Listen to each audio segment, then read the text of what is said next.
Lou here. Now, not many people know this, but I'm actually a person of culture. How so? I'm actually a big fan of classic literature. Although it's been a very long time since I've sat down and finally finished Great Expectations, I still love classic books. That being said, you'd be surprised how shocked I was to see that many classic books you read in high school were turned into anime. Roll the intro and let's get started.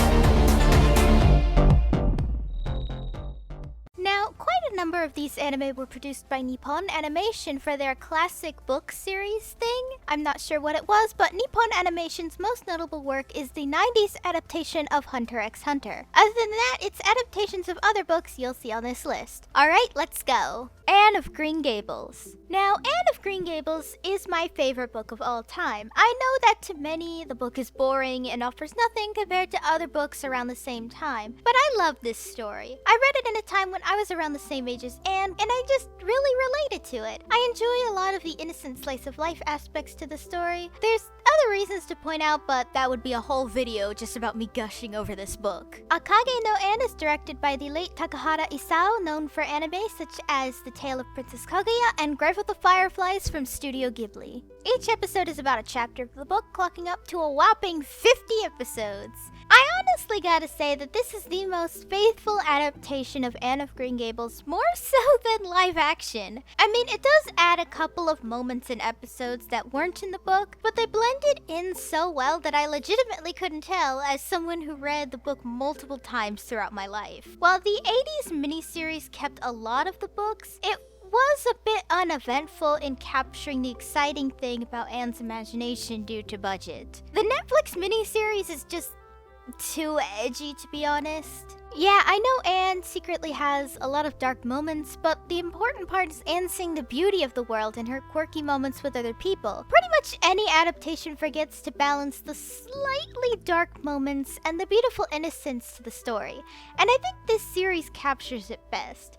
If you guys want to see why I love this book, I really do recommend this series, actually. There's an English dub as well, though apparently the English dub was lost media for a really long time until recently, though they can't be viewed on YouTube anymore due to copyright reasons, so you may need to kiss some anime for this dub if you catch my drift. The dub script is actually pretty good, though I find everyone having British accents to be weird since this story takes place in Canada, but I get used to it. Also ignore Before Green Gables. It's a weird prequel that honestly doesn't make any sense.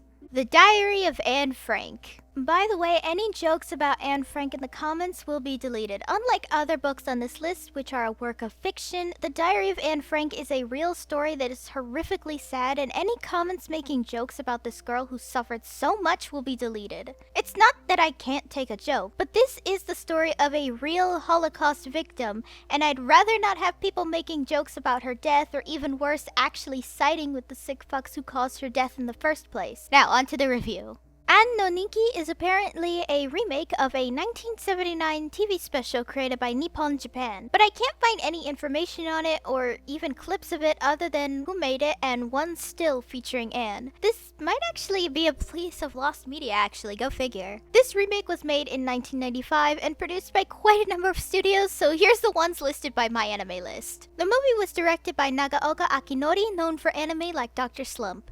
This adaptation is good, I guess? It's definitely better than most adaptations I've seen of the story. But they left out so much of the diary and watered down a lot of moments that I can't help but feel cheated. In the diary, Anne always talked about arguing with her mom because her and her mom had trouble getting along. I know it's a small detail in the long run, but it actually did come back later before her death as her and her mom finally got along before they died horrifically. Another thing was the romance between her and Peter. It feels kinda weird just to skim over it when they're friends one minute and now kissing the next. It felt strange. The animation is also very awkward to me. The animation itself is nice and the backgrounds are absolutely gorgeous, but the designs of the people are almost on Uncanny Valley.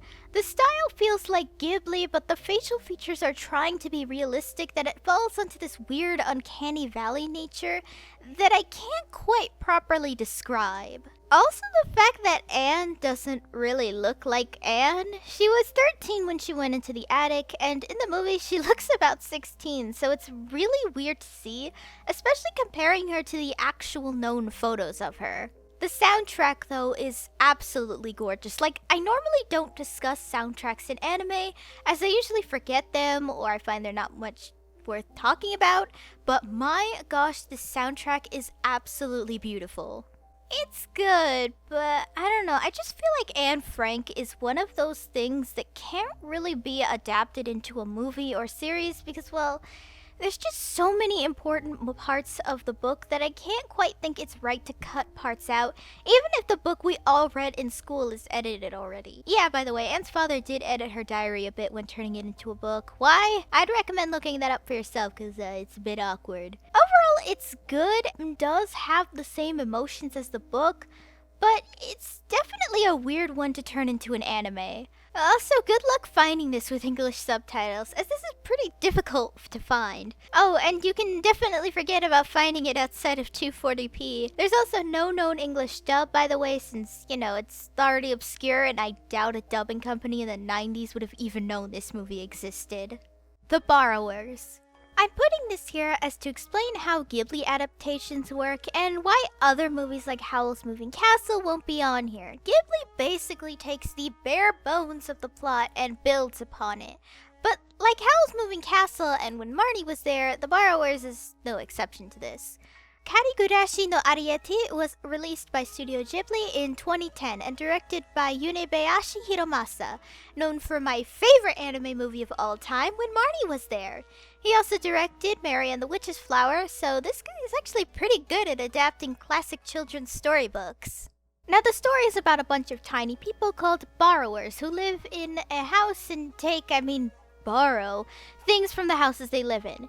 Ever wondered what happened to the button that fell off your shirt or a toothpick you swore you set down? Yeah, that was probably a borrower. This movie takes a lot of creative liberties, as do all Ghibli adaptations of books like this. Instead of being set in England, The Secret World of Ariete takes place in Japan. Now, how many creative changes do they make? I can't really say because I've never read this book, but I have been told by others that it's actually quite a lot of changes. Now, I really like this movie. I think it's adorable and it's your standard Ghibli charm with the world of wonder and animation that's absolutely gorgeous. Is it the best Ghibli movie ever made? I mean, no, but I still really liked it. Frankenstein. Yes, this is a manga, but hold up for a second. Now, Frankenstein is one of my favorite horror stories ever created. Say what you will about literally anything by Stephen King, Dracula, or Dr. Jekyll and Mr. Hyde, but I gotta love the story that made the genre. There's something so horrific about a madman scientist who dives into his work so much that he ends up creating an abomination, only to realize the gravity of the situation once the thing comes to life. Kinda reminds me of that one quote from Spy Kids, the most philosophical movie ever. You think God stays in heaven because he too lives in fear of what he's created?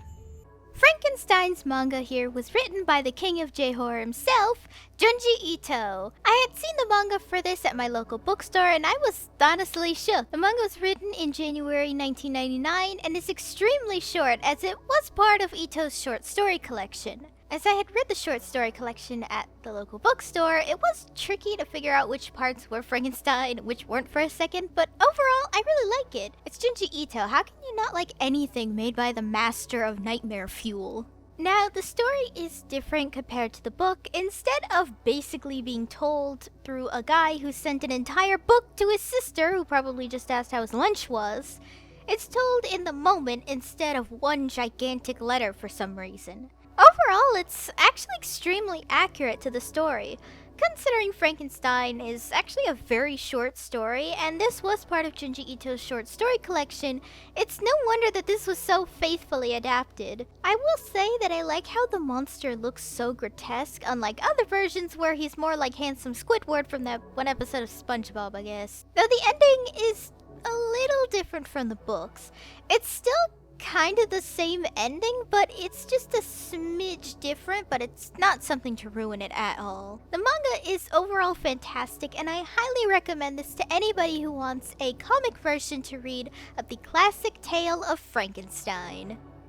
Honorable mentions, because a lot of these are books that I literally have not read and anime I have not seen yet. Howl's Moving Castle. I still haven't seen this gosh damn movie, but I already know I'll love it.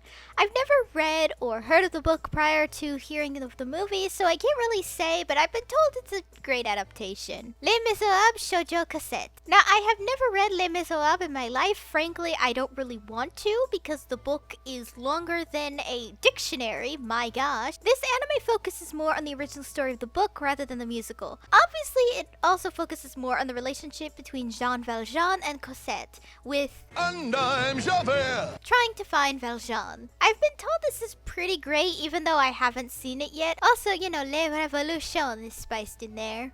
A Little Princess, yet another one I haven't seen or read, but it's just, you know, a classic. The anime seems to be incredibly faithful to the original story, as I always have big points for an adaptation that sticks to the original source material well enough, so long as the source material isn't problematic. Now for the big anime that has more adaptations than any other book on this gosh damn list. Alice in Wonderland. This classic story by questionable man Lewis Carroll himself is beloved around the world, but its popularity is huge in Japan.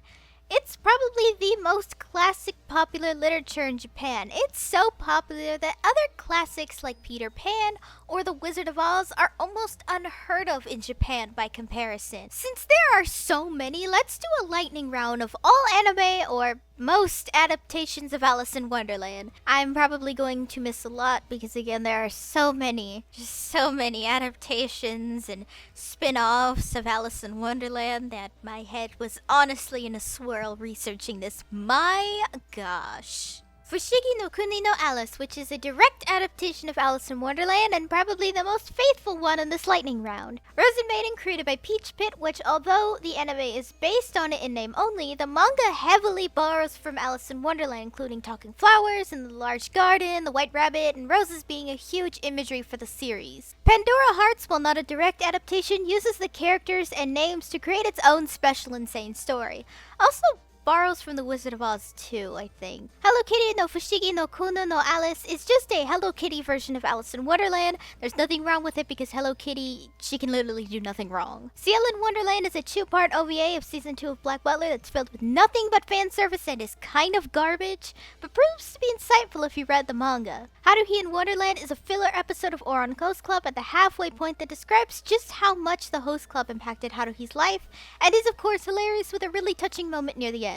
Oster Project's Alice in Wonderland is a music video for a Vocaloid musical of Alice in Wonderland. I know it shouldn't count, but gosh damn, this song is 10 minutes long, so I'm counting it here. Kaito's Caterpillar part is also my favorite. Nanali in Wonderland is a Code Geass special about Lelouch's sister being in the story, and that's all I know because my dumbass still hasn't seen Code Geass. And finally, Alice SOS is about a boy named Takashi who loves Alice in Wonderland, and one day he reads it for the millionth time or something like that, only to be told by the god of math or something like that Alice has been kidnapped and he has to rescue her. And that's all of the ones I found worth mentioning or ones that I remembered because my gosh, there were so many. Let me know down below which anime based on a classic book was your favorite down below. Hey guys, thanks for watching. If you liked the video, then be sure to give it a thumbs up and consider subscribing if you're new. And if any old or new subs would like to help support the channel in any way, then feel free to visit my Ko-fi page down below in the description, along with my social media tabs. For any subscribers, new or old, who'd like to help with video ideas or maybe want to talk about anime or something, then I have a fan server linked down below. See you next time!